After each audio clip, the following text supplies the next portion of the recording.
I was delighted to hear in my introduction a couple of comments of things I did in Massachusetts. Now, I didn't get as much done in Massachusetts with regards to these policies as I would have liked to have.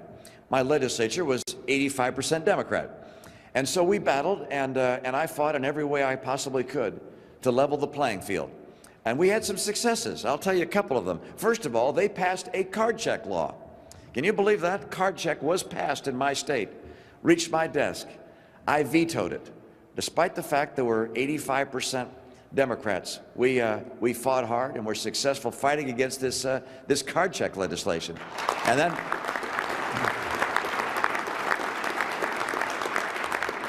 we also had Davis-Bacon-like restrictions in our government contracting. I was able to remove those. I prevented state employees from receiving government pay while they were doing union work. I also stopped the practice of having the state collect money from people's dues or from their wages to go into union dues to go into political action committees. So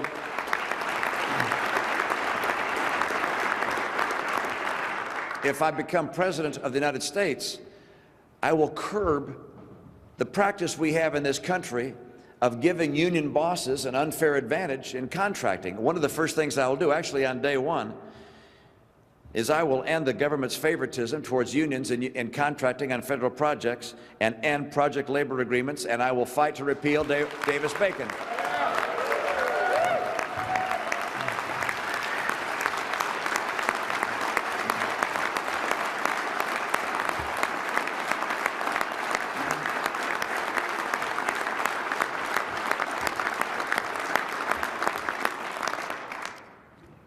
I didn't know that was going to get that kind of response, right? I'd have said that earlier. I also, of course, are going to make sure that workers in America have the right to a secret ballot, and I will fight for right-to-work laws. One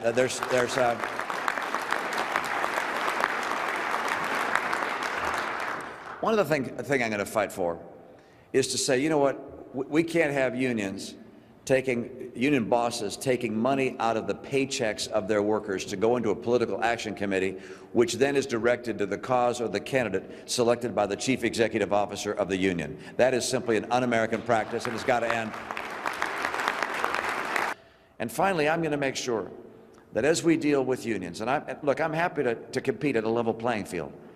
I know the American people and free individuals and businesses, union and non-union, can compete, but it's time for the government to say, let the competition begin on a level playing field and do not tilt in favor of union bosses. I'm going to make sure we have right to work, get rid of Davis-Bacon,